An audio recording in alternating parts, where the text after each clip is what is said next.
Hi guys, welcome to this month's dispatches for the month of August.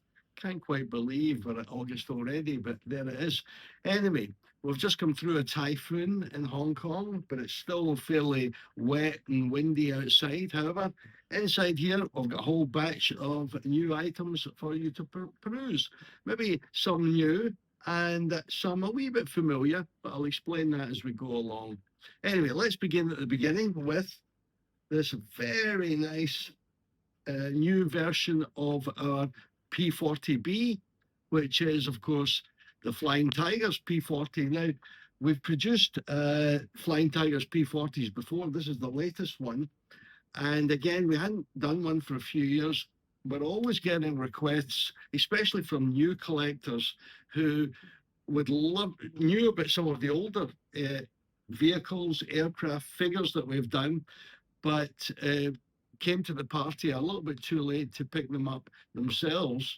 So I've been requesting these particular items. So in this case, it was the P40. And again, when we were up in Beijing earlier this year in April, one of the most requested items we had from our Chinese collectors was for the Flying Tigers P40. Now, as some of you will know and some of you may not know, how did the Flying Tigers get their name? How did they get those amazing logos and symbols that are painted on the aircraft? Well, as you can see here, there's a new version of the shark's teeth on the front nose of this P40. Not many people know that this was not originated by the Flying Tigers. In actual fact, it was originated by number 112 Squadron Royal Air Force, who had adopted this symbol on their P40s that they were flying in North Africa in 1940 and early 1941.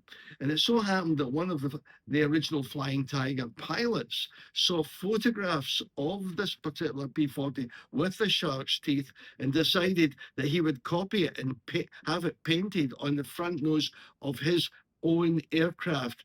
And now those aircraft, the Flying Tigers, they were part of what was known as the American Volunteer Group. And these were volunteer American pilots who, in some cases, had resigned their commissions from the US Army Air Force, US Navy, US Marines to fly for China. They've been recruited by a guy called Claire Chenault, who was originally a major who'd also retired from the US Army Air Force and had been recruited by Generalissimo Chiang Kai-shek to fly for the Chinese Air Force against the Japanese, who at that time obviously were attacking China.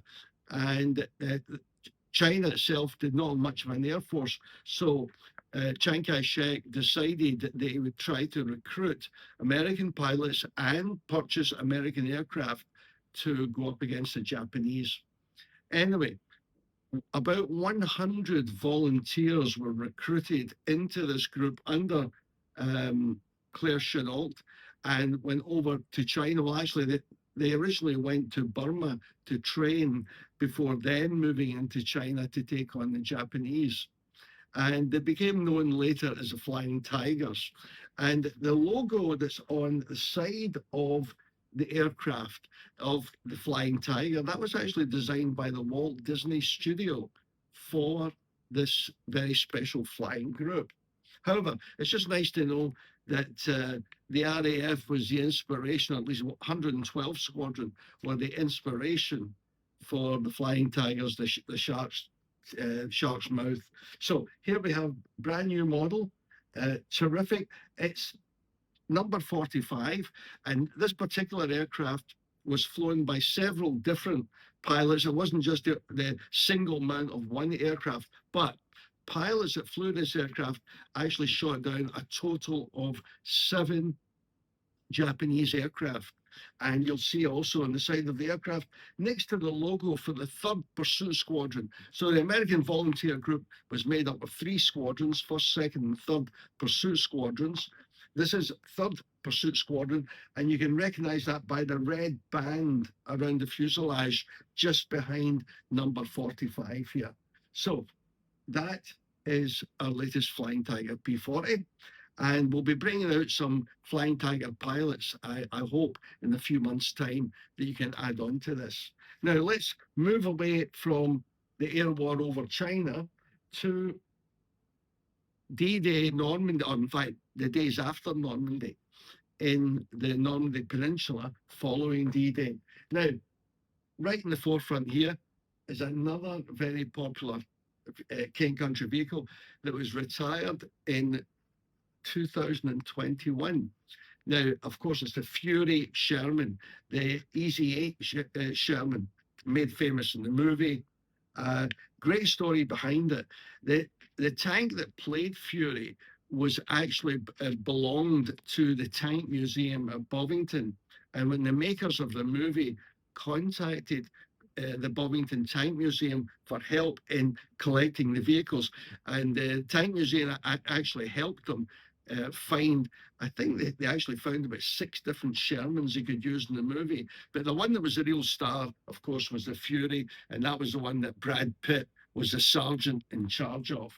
Well, King Country produced its own version of Fury from 2016 until 2021. And without a doubt, it has been our most popular Allied tank ever. I believe we sold somewhere over 1,200 vehicles in that period. And ever since it was retired in 2021, we've had collectors coming to us saying, we want to find a Fury. Can you do some more of them? Well, eventually we decided we should do more of them because it was just so popular. So we've come out with this one here. Again, great model, exactly as it was before, but very nicely painted. I think it's actually even better painted than the original one. But anyway, that's the first thing, the return of Fury. Now, to follow on from that, you'll see this rifle squad of American GIs. Now, these are all brand new figures.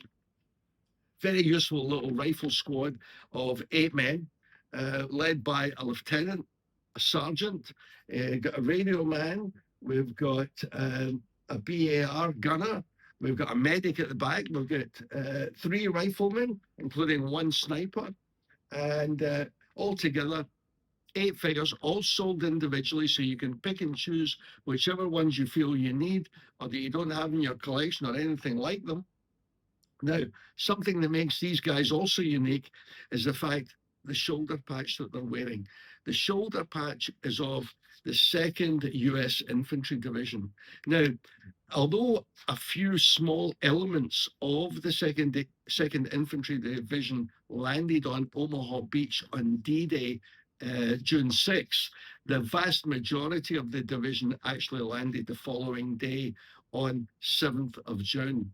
So here we have them here. If you look closely, Douglas will do you close-ups later, and you'll be able to see the really nice detail of that patch on the left sleeve of the Indian head logo on a navy blue black shield.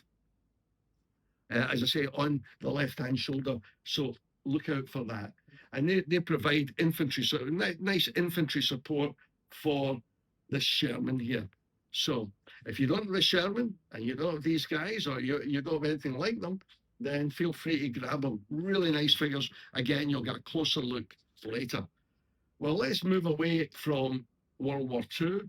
Let's go back quite a few hundred years to this knight on horseback here. But he's not just any knight.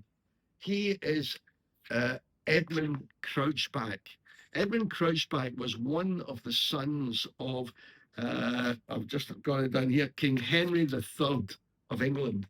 Again, he was very much a fighting prince, and he took part in the Ninth Crusade, but also in quite a few campaigns in France and England. And in fact, he died in France at the town of Bayonne.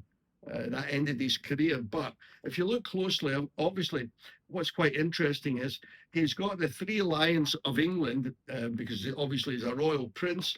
But if you look closely, you'll see there's a bar atop the cross, across the top, I should say, of the lions, and that blue bar with downward strips on it, that indicates that he's a son of the king.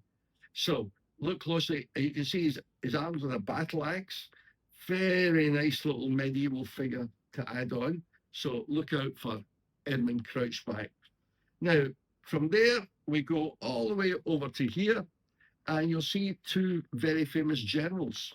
On the right is none other, on my right anyway, is none other than Sir Arthur Wellesley and the Duke of Wellington. Now, the inspiration for this particular figure actually was, as you know, I'm a great fan of the Sharp television series.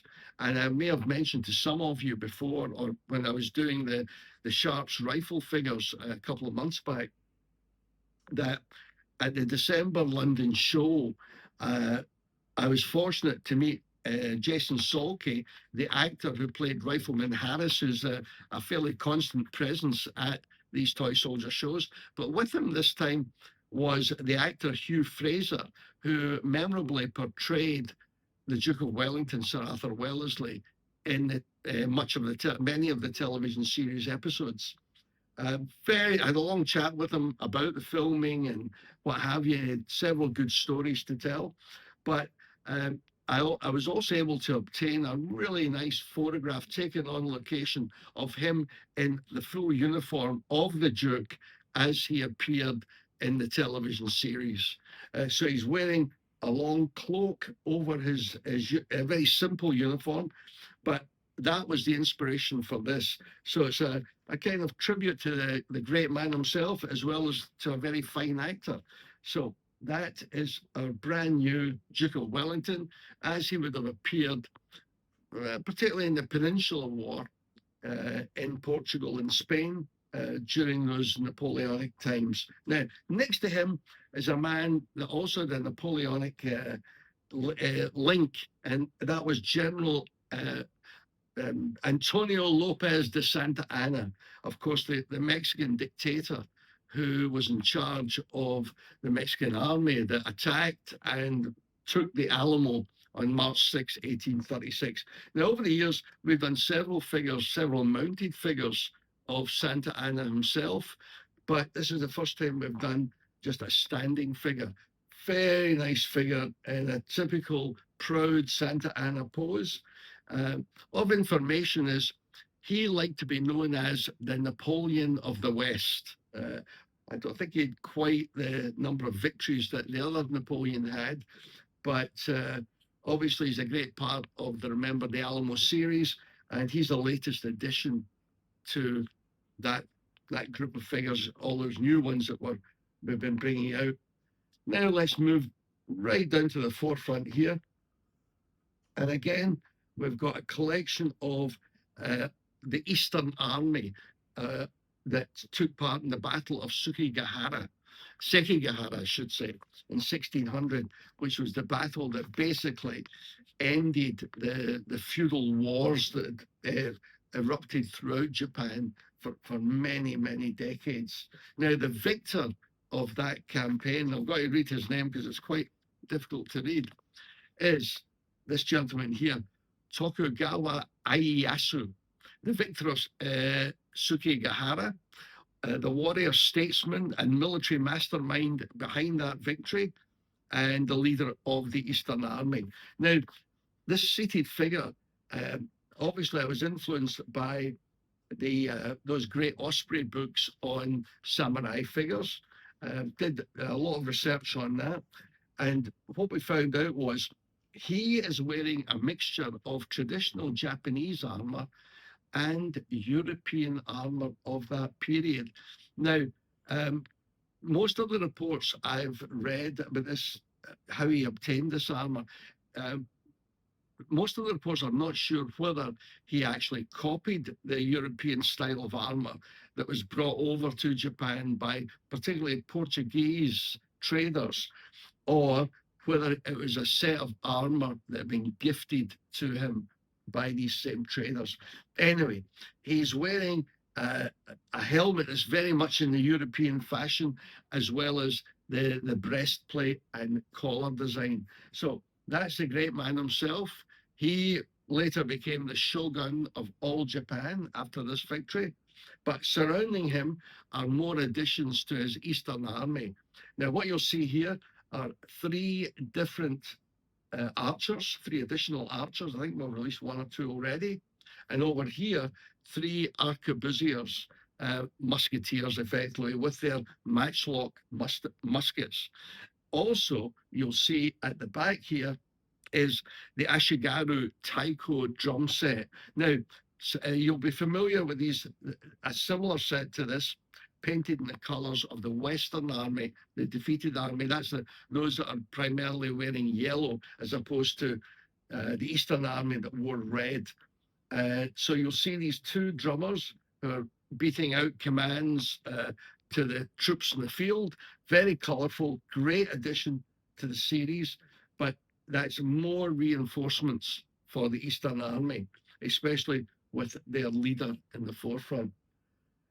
I think that's about all I've got for you this month. But a nice little varied selection, as well as the fact that we really do listen to our collectors, especially what's tended to be forgotten is that when a lot of things are retired or have been finished, what happens is there's still lots of people coming into the hobby that were unable to look through your back catalogue and either are unable or don't want to pay some of the crazy prices that you see on eBay.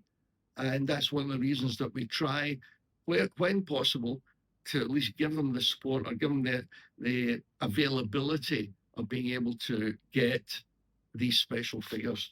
So look out for all of these. And if you've got any other requests or any other suggestions, we always welcome your ideas and suggestions, and we'll always do our best to answer in person and let you know what we think, and hopefully why we'll be doing what you've requested. But in the meantime, enjoy this, and Douglas will let you see the close-ups now. Thanks again. Cheers.